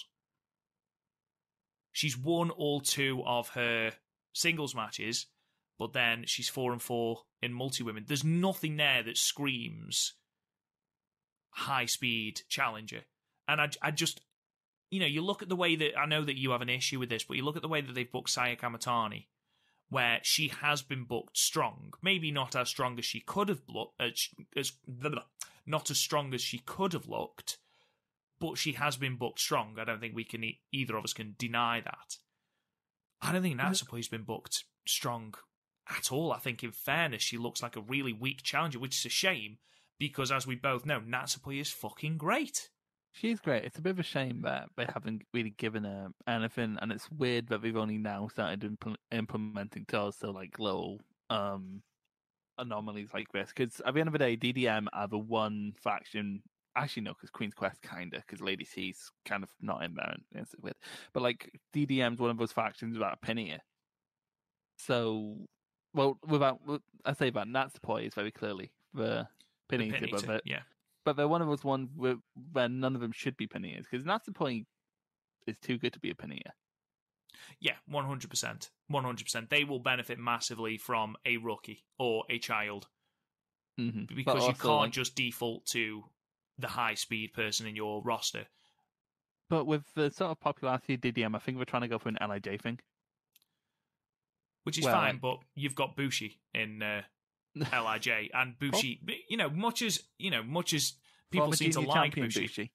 That's true. Former IWGP Junior Heavyweight Tag Team Champion Bushi as well. I almost bought a Bushi mask once at a show. I think we all thank you for not doing that. I would have rocked the fuck out of that match. That beard coming out of the bottom of that mask would have looked ridiculous, Chris. Oh, you have no clue what it's like when I wear a mask when I go to the supermarket. It's less Bushi, more bushy. That sounds like a DDT rip. It does. I would pay to see that. To be fair, with my beard does poke out of my mask, but at least my fucking nose doesn't. Jesus, true. I hate those people. Like, my nephew has literally learned to walk and talk in the time it's taking them to learn how to not wear a mask. Put on a fucking mask, right? I think that we are both in agreement that Azumi is winning this. I think we could be an upset, because they've been teasing this for a while, and I don't know how popular Natsupoi actually is in terms of like merch sales or whatever, but I know there was hype about it coming in because of the Tokyo Joshi output. Because she had a match with, I think, Sari. That got over really good. So what are you thinking? I think it could go either way, but like if I had my think, because I'm thinking about who else could possibly challenge Azumi, and there's no one. I think she sort of ran through other challenges. I suppose as well, if you're looking at Azumi maybe going for the belts higher up the card, no disrespect to the High Speed Championship, but if you're looking at Azumi at maybe being another challenger for Utami for the red belt, she's already challenged for the SWA Championship. I can see Azumi holding that white belt in the same way Momo did in 2019. So, because here's the thing, in terms of 2018, sorry, because the High Speed belt was fucking nowhere in 2020. No, 2019. No, in 2020, like Rio won it. Anyway, Rio won it and defended it once. Yeah, I think. Exactly. And like, so Azumi's done a great job at establishing it. So putting it on someone like Natsupoi, who can then have another rerun and it can go back to being this nice little undercard thing, I think that'll be really nice. Especially since then when it's on Nat. So I'd go on Natsupoi just because if I was booking, I'd want it on Natsupoi. It would help diminish the sort of wonky booking with her. And then she can go on to face a bunch more people, and it's going to be less likely who's going to win then, because Azumi is sort of all conquering in high speed, but that's poison, so could be good. Who knows? Second match on the, in inverted commas pre-show, the prologue fight, is the Goddess of Stardom Championship match, 30-minute time limit, with the champion team, Maika and Himeka, taking on the Oedo Tai team of Natsuko and Saki Kashima. This one's a weird one because I like what they're doing with Oedo Tai now, and I actually wouldn't be opposed Tora and Saki having the belts. But my Himi have only just got them. I think if we were coming into this and Himeka and Maika had the belts from maybe the year-end climax show, I'd be plumping for Oedo Tai, definitely. But with Maika and Himeka only just having got the belts, I can't see them losing them already. What about you, Chris? Here's the thing, Stardom don't give a fuck about these belts. And they haven't for months. So it literally could go either way. Not because of story reasons going in, although both have could have fairly decent stories coming out of it, more than Stardom don't care. It's like New Japan with their tag belts. You can never predict the New Japan tag title match because they don't care. So, are you plumping for one, or are you just going to slag off the belts? Well, to be honest, before you were a dick about it, I was just going to slag off the belts. But if I had to pick one, I'd probably go where. But that's the thing. There's no titles going into the Stars and no Oedo Tai feud, so I'd probably just do it where plump it on Saki and Tora. I certainly wouldn't be opposed to that happening. But yeah, it's going to be an interesting match, that. The Stardom All-Star Rumble then will open the main card, and we've talked before about who is in this match, and I think we've gone through over the last two shows, the entrance on the current Stardom roster and the older generation of Joshi as well. I'm not going to go through them again just because there's so many, but we are going to see the in-ring, or I think, is it the in-ring return of Mina Shirakawa? She hasn't returned as of yet, so I don't know if this is going to be her in-ring return. Let me check for Nagoya shows. No, and no. So the Rumble will be her in-ring return. So that's going to be nice. She ain't winning, but that's going to be nice. There's not a chance in hell she wins this. Every Mina Shirakawa match. It's like, oh, that'll be okay. No winning. The interesting thing is who is going to win this. I'm not asking for your prediction, Chris, unless you've got one. It could literally be anything. If they wanted to forward a storyline, you could have Kaguma win it, or you could have Rin Kadokura win it, or something like that. Just for someone from the current roster, B. Priestley, maybe. But I feel like this is a more face thing, so I feel like a face is probably going to win it. I don't know, Chris. What about you? Same. I think it's just going to be... And it would be funny if it was like the Legends Battle Royal from Mania 70. The gobbledygooker. The Iron Sheik. I wouldn't... Imagine if I imagine there's a type of Battle Royal where someone could, shoot, win it, and no one would notice. It's like, oh, very suddenly, Starlight Kid's looking fucking dominant. What the fuck is going on? Oh, she's shot. Okay. Looking forward then to the first singles match on the main card. It's the first of our special singles matches with Momo Watanabe taking on Nene Takahashi from Seedling. Now, I have a feeling that Stardom is going to win one and Seedling is going to win one. That's just my thought on this. We have been promised, apparently, by Rossi Ogawa that this is going to be brutal, this match. And if that's the case, then I am so excited. But I see Nene Takahashi taking this one, I must admit. I feel like Nene is far more likely to beat Momo than Yashiko is to beat Mayo. Yeah, we're going to watch her whip. We're going to watch her Nene. God, you're so going to be good. That was me, man. Anyway, carry on. I imagine you love that song as a teacher. Oh, God, yeah, absolutely. I think this match is going to be grand. If the brief sections we got them in the tag match is anything to go by. I think it's either going to be... I think Momo... I don't want to be mean to Momo, but she's probably the most... between her and Mayo, she's probably the most disposable. Mm-hmm, definitely. She's sort of like the easy in the fact that she can always be depended upon for a great match, but I don't think we're going to see her get many opportunities past her white belt run. So I think Nene could win, and then also that could set up a red belt match. I think that could be cool. I do like that idea, I must admit, because I hadn't thought about that, so that's a really tasty thought. Especially since she's like bleeding looking. It could be pretty cool, because it's like, oh, I've beaten you lot twice now, give me a belt. And I think that would draw less, like, if we were to get one of them going for the red belt, I think that would draw less ire than if Yashiko did it, because, like whether, like, I know a lot of people don't see it that way, but like, I don't know, that's just sort of a reputation Yashiko has. Like, if you click on her cage match profile, that she has so many zeros because of it. It's something that I think some Joshi fans haven't gotten over yet. Definitely. Okay, but like when you first heard Yashiko, what did you know her at? What did you know her yeah, as? Absolutely. Yeah, she's going to be tarred with that, unfortunately. No matter if she's changed or whatever, she is going to be tarred with that brush, unfortunately. Because it was brutal, but it was fucking disgusting. Yeah. But looking at just this match, and that's what we're going to do. We are going to be objective about this. They wouldn't have booked her if they were in any way concerned that this was going to happen again. And May wouldn't have stepped in the ring with it if she thought that there was going to be any sort of issue with this. I think it's less cut and dry than that, but I don't think we'd have gotten this far into things if if there was much worry about it.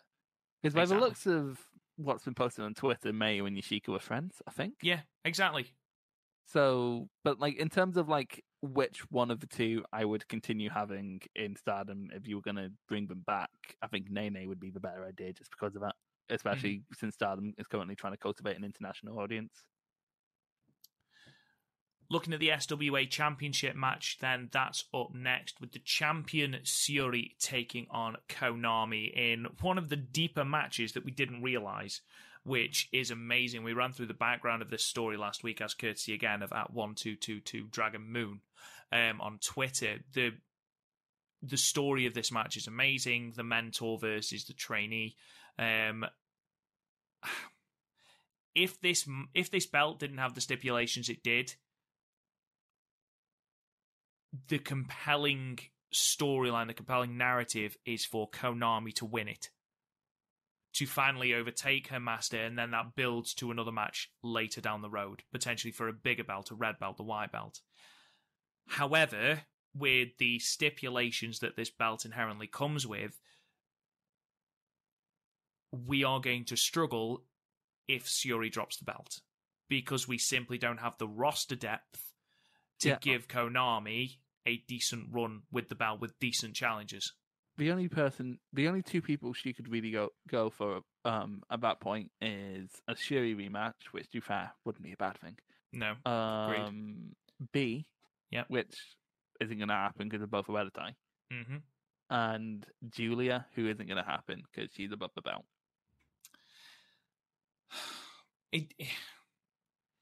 It does sort of hamstring the match, especially in the current climate, especially where, Japan are so constantly on the verge of a case of state of emergency, but never calling one. It's a bit weird. I say weird like it's suspect. It's just, I'm not. I think they're just being careful, to be perfectly honest. But yeah, so like honestly, it would be cool if maybe Konami just pulls it out and then a Syuri rematch, but I think it will be just Syuri until I think it's going to just stay on Syuri until Gaijins can start coming back and we can start having the revolving door of challenges again. Then again, they've been bringing in people from New Zealand, haven't they? Like from Australia, and they have a fairly blossoming scene. So that Potentially. I know, but it's one of those cases where Konami could it's feasible for Konami to win, but I think just because of what it is on the belt, and quite frankly, I don't mind that for the belt because otherwise it kind of just with the white belt and red belt already existing, it wouldn't have a reason to exist. Something I will say is, with Syuri holding the belt has been completely legitimized. It does feel like that third belt, and we talked about, I can't remember who asked the question, I think it was Niagara Driver on the Discord, talked about, how in a similar way to the Never Openweight Champions, it's seen as that third belt, and it has been galvanized, and it has. Syuri as champion has galvanized this belt, because we've had some fantastic matches. We've had the Momo match, we've had the Idzumi match, just to name two. Mm-hmm. It's not quite the point where she drops it, but the momentum. It's not like a Nakamura reign where his reign of the belt basically carried the prestige of the IC title for the rest of its days. I'd say RIP, but I hope it dies painfully. So it's not quite at that point, but it could if she held on to it for long enough and then ascended. That could be cool. Who knows? But for now, I think it's best to keep on Syuri until you can actually have more people who can challenge it. Because everyone who can challenge are either in the same faction as Konami or are above the belt. Yeah, agreed. Match 4 then of the main card, and we see our second of the special singles matches with the aforementioned Yashiko taking on Mayweathertani. Again, like I said before, I think that we're going to have one seedling victory and we are going to have one Stardom victory, and I feel like Mayu is going to take the victory here over Yashiko. From storytelling perspective, that kind of just makes sense because you could have one of Stardom's heroes fall at the start, and then that puts more going into it. It's like how Inoki used to book constant the sex is not constantly happening. Like the outsider heel coming in looking scary, looking with this scary reputation that people for the most part, I think for a lot of Stardom fans, the reputation for, unless we've actually went out of the way to see Yashiko like we have in the last few weeks, like a lot of the reputation she has is through like whispers of like what she did. So like that's kind of cool. That's quite a cool vibe, and then that's quite a cool thing for the Ace to overcome, especially since Mayu's not really had anything. Apart from like the Tam thing, which sort of got thrown over the wayside, and kind of I'm really disappointed about all that. But yeah, I don't see Yashiko winning here. I'm kind of sad about how half baked the build up has been. I understand it, but I feel like there could have been more. Like I bet there's like more on Twitter or something that I just haven't seen. But like the build up shouldn't be on Twitter. No, agreed. I mean, the history between. I mean, you look at the Momo versus Nene match, and they've had the build up. They've had the tag team match. You know, it's not been the greatest build up in the world, but it has at least been a build.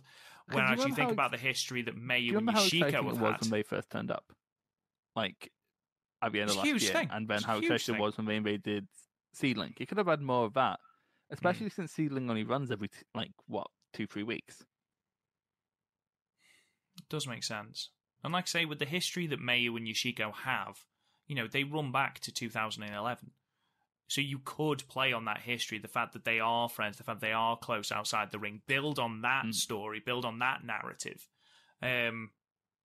But, you know, if we get VTRs like we did for the Great Eve Festival, then at least some of that is going to be explained pre-match. But I would have liked to have seen more from this. I would have liked to have seen more from the build. And it has been a bit flat, you're right. Especially given how fucking hot that first segment was.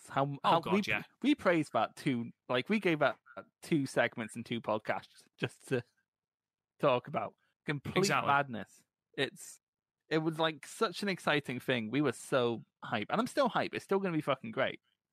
But it could have been something more. It could. You're absolutely right. It could. Because for example, Takumi Rojo only really showed up for her 2 Mayu matches and then one other one. But like she felt more like a looming presence over Mayu. She was that person who came in, beat Mayu, and then like it was sort of clearly playing on Mayu for the rest of the year. That's not really been that because like Mayu's barely even mentioned her. I think as well, you've got to think that Mayu's in like 3 feuds. Yeah, that's the thing, because like that Tam one is still basically not over. She's in a feud with Oedo Tai, and she's in this feud with Yashiko. Like it's a bit muddled. It's very muddled. Like I feel like I'd be more excited for this match if I hadn't watched the build up. Yeah, like, no, I get that. Like in terms looking at this kind of like most matches have benefited from the build up. The only ones that have really suffered, like in perception, is Natsupoi and Azumi because of how Natsupoi's been booked, and this because there's been nothing. Like everything else is like there's at least something there to bite on. There's nothing to bite on for this match other than like it being a bit of a dream match. And I'm sure there's more history to bite on, but it's not been shown on programming. No, like no, even, it should have been. Like the Konami and Shiri stuff, that's not over been shown on programming, but at least happened in the fucking press conference. It's just... Let's move on then. The Red Belt Championship match then, the World of Stardom, the champion Utami Hayashishita in a 3rd defense against Saya Kamitani, the challenger. We've talked a lot about this, Chris. We've talked ad nauseum, really, about this. I think both of us think Utami is going to win this. I know that you are a little bit skeptical about the amount of moves that Saya has introduced. It's not just the amount of moves. It's like I feel she could have saved some. Like I understand her introducing match enders, and like I understand her introducing new finishes because she needed that. She could have saved the Tope Suicida for this. She could have saved a couple of other big moves she pulled out just because she could. Like she didn't have to pull out stuff like that like a Shinjuku face shit. I can't say that properly. Shinjuku face. Yeah, Shinjuku face shows or at like Shinkiba shows. Like it's kind of needless at that point. And also because like her showing what she has with moves in her arsenal haven't been a replacement for booking, which could have shown like because there's 2 points in the lead up to this that have been really good, and that's her almost beating Utami in the Queen's Quest Civil War, and then her pinning Utami in the 4-way. Yeah, beyond that, she's kind of just not been positioned as the challenger that she is. I agree and I disagree. We talked about this at length last podcast, and I completely see where you're coming from. She's been getting victories, but perhaps they haven't been the high-profile victories that she would have been getting. And I think, she hasn't been built as strongly as Micah was built on the lead up to the 10th anniversary show. Yeah, and Micah was built up really, really strongly. You mentioned that Momo was built less, not as strongly, but Momo's an established name. She's like a legacy name. It's like how you can insert, I don't know, you tomorrow you could insert Okada into the title picture in New Japan, and people will be like, yeah, that makes sense, even if it'll be a shit match. In WWE, the reason someone like Dolph Ziggler and Randy Orton constantly gets random title matches is because they've been in that scene for ages, and it makes sense just to slot them in. Saya's a new face. You really needed to do more than you have.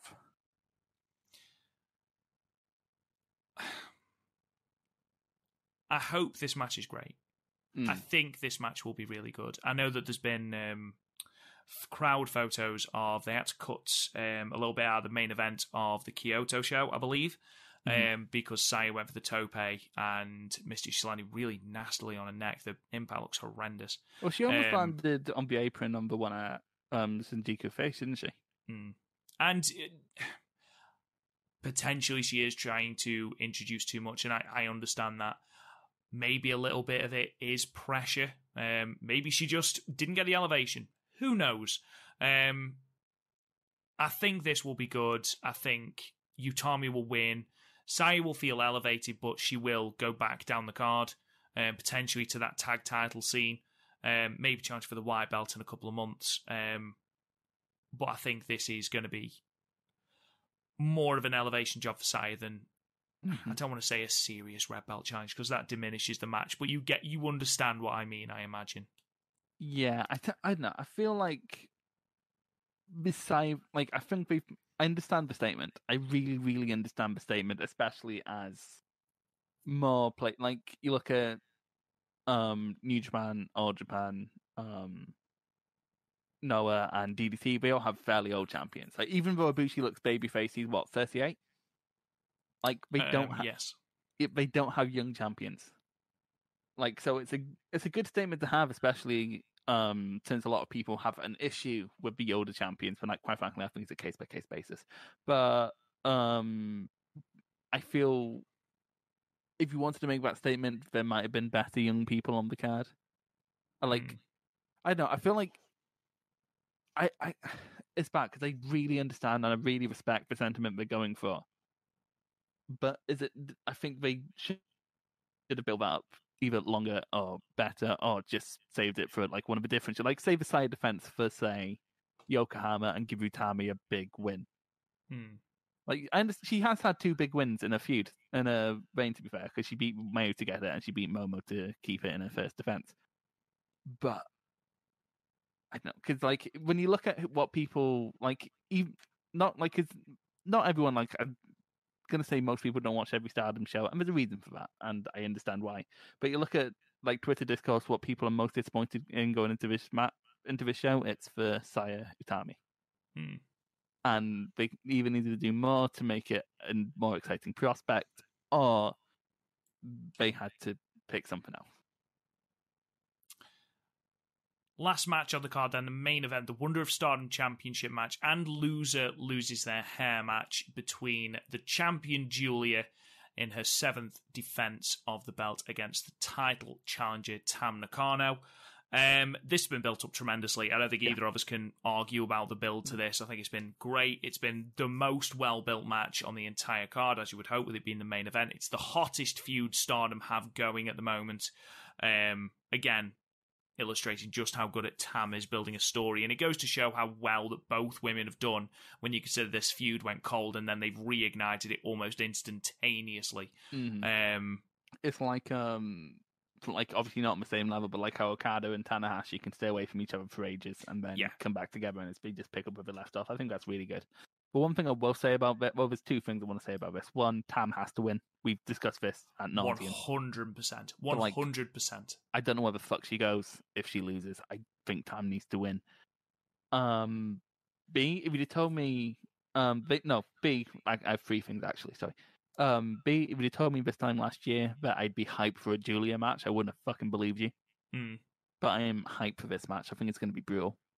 Absolutely. And lastly, make sure it doesn't go over 25 because it doesn't go well when we go over 25 these two. When that match, no, it was so dull, so dull. Make sure like these two are best. And like, how long was their Yokohama match rather? I'll have a quick look. You carry on talking. Because my favorite match with theirs is in the 5-star. That was like what, 10 minutes long? A little over. Like these two work best in short, contained bursts, not in long epics. And I really hope they don't force it to be an epic, as is the Bushi Road way. Their match at Yokohama went just a nod over 17 minutes, which is the perfect time. And we both said how much we enjoyed that match. I agreed. You've got this burning hatred between the two women. You're not going to start with a technical exchange. Exactly. You're going to go balls to the wall in this. This is like the hottest thing in Stardom. They are going to go absolutely hellfire. I mean, they've already started on these last two shows in Nagoya. They've already started tearing each other's hair out. But that's the thing. And here's the thing. Stardom aren't as committed to formula as a New Japan. But there is a Stardom main event formula. And most of that is built around being fairly short, contained matches. I hope they keep to that because they've experimented with going long, and the only time it really works is the half-an-hour draw between Julia and Shiri, and that's mostly because that was shocking.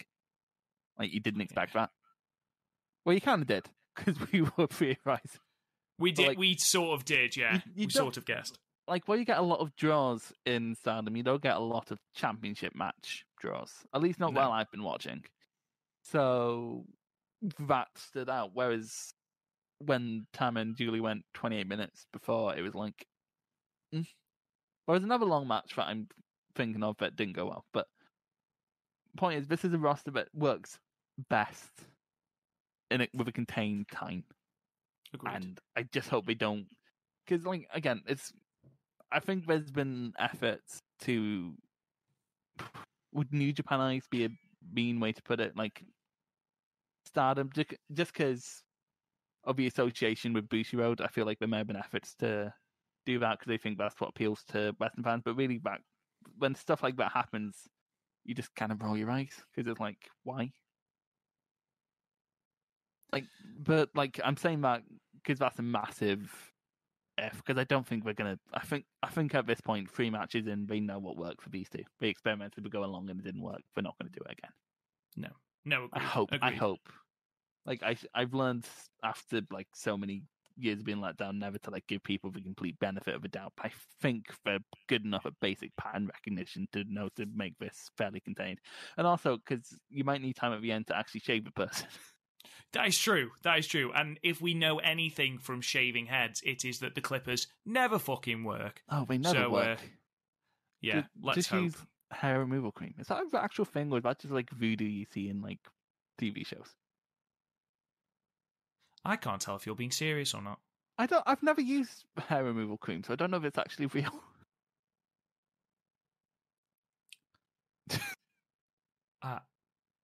Yeah, it's real. Oh, it's real. Okay. Yeah, it's a thing. Okay. Just quickly then, before we move, I'm not going to do all the questions, so I apologise if we don't get to your question. We're just gonna. We need to finish rather soon. I do just want to say before we do go into the odd question that there is a possibility for those that balk at the price that Stardom are releasing this pay-per-view for internationally. You can get it for quite literally a couple of dollars because it's live on Samurai TV. Now, obviously, you can only access that in Japan. However, you can also get iSakura, which is basically where you can watch Japanese television. It's a couple of dollars, I think, to sign up for that. It's relatively easy to navigate. However, if you're going to do that, you need to basically give it a day to sort of sort itself out, okay, and to navigate the website and everything before you do it. And you can also watch it video on demand using that as well. So basically, if you want to sort of watch it, do it like as we tell you now. Yeah. listen to his podcast, do it now, basically. Or alternatively, if you don't buy a VPN to get this, but if you have a VPN, you can just put yourself in Japan and jobs are good. Exactly. Although try and watch it live because it would do wonders for Stardom for you to do it live. What time does it start here again? It is, I think. You've surprised me now off the top of my head. It's 4 o'clock. It's 4 p.m. I think the prologue starts at 4:30 p.m., which I think we worked out was 7:30 in the morning, and I think the card starts at 9. I think. I am gonna double check that just so we don't get angry people. Yeah, if you could. 4 p.m. Japan time to. Yeah, it's 4 p.m. Japan time, starts the prologue. I think it's about half the program, and then the 6 o'clock is the main card. So that's 7 a.m. So the main card's going to start at 9. That's better than Wrestle Kingdom. You have to get up at fucking 6 for Wrestle Kingdom, don't you? Fucking arse crack of dawn, don't you? Exactly. Yeah, and you end up getting a shit wrestling show, whereas here you'll wake up and get a good wrestling show.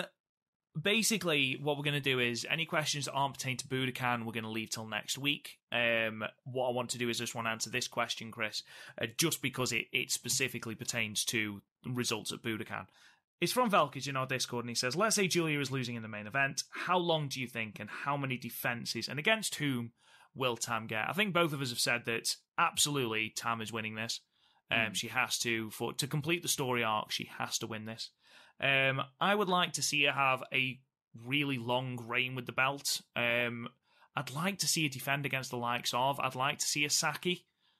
I'd like to see an Azumi. Both, I think, would be really, really good competitors for Tam. Ultimately, I mean, you look at who would potentially beat. Maybe at the anniversary show, have the blow off against Mayu. Maybe. Something like that. I think if you want that to happen, you need to find time to reignite that feud. That's the issue. That's the issue that we've got at the moment. We've got that many things going on for Stars and Mayu in particular that the Cosmic Angels feud has sort of fallen by the wayside, especially as they've been building the Julie versus Tam thing.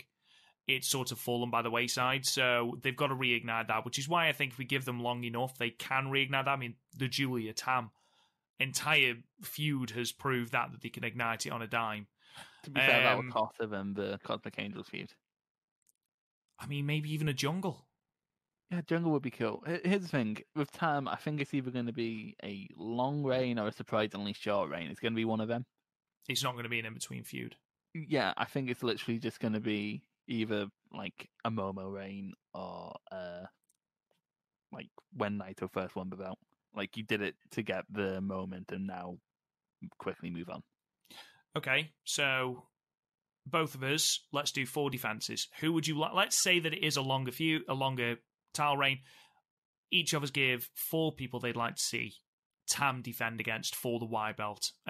So for me, and I'm sure we'll have some overlap here, but for me, I would like to see her defend against Maika. Give Maika that elevation. I'd like to see her defend, like I said, against Azumi. I'd like to see Saki have a match. I think that will be a good defense. I think Saki's deserved it, especially for what she's done throughout the Oedo Tai, and even through the bullshit Oedo Tai times. She was easily the most entertaining thing about it. And do you know what? I'd like to see Saya Kamitani go for it. What about you, Chris? Yeah, in terms of like what could naturally go into, I think another DDM member would be a good idea. You could go worse than Maika, but I think I'd go for Shuri, just because she's running out of SWA things and she's had overlap already, so that could be a good one. It depends how long she holds it. When's Jungle expected back? It's looking roughly about September, I think. Okay, so because if you have a hold it, okay, so if you have in my head you have 2 defenses between now, so I'd make that Shuri and Bea Priestley because she needs something big because she's starting to get lost in the shuffle. It wouldn't surprise me if Bea's a red belt challenger soon. Yeah, I can see that. And then have someone beat him with a 5-star, maybe someone shocking, maybe have a Starlight do it, have a rematch. I like it a lot. And then post 5-star have Jungle come back and beat her. If I was constrained to the 4-belt thing. Because then that's 4 months programming, and the five. Actually, no, that doesn't take us to the 5-star because 5 stars in September. Oh well. Be fine. So, ladies and gentlemen, we've reached the end of the podcast. Hopefully, obviously, you'll all be watching the Budokan show. I am sure it will be a fantastic show. We can't wait to review it here for you on the podcast.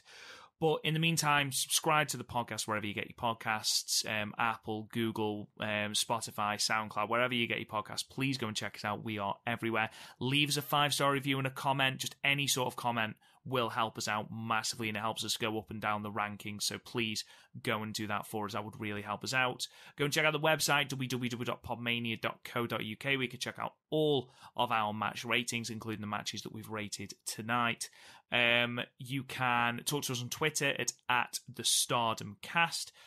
Join our Discord. It's, I believe, pinned at the top of our Twitter in the podcast notes. So go and check that out. It's a really good place to be. Really good if you're a noob to Joshi like I am. Really, really good historical information from the guys in there. So please go and check that out. We also have merch if you fancy buying and wearing some of our stuff. Why not? No pressure, but go and check it out. Some of it's quite fun. And finally, you can talk to me on Twitter at RealRobGoodwin. Chris, where can they find you? At Chris Loves Piro. And we shall see you very, very soon for our Budokan review. Until then, we'll see you guys again soon.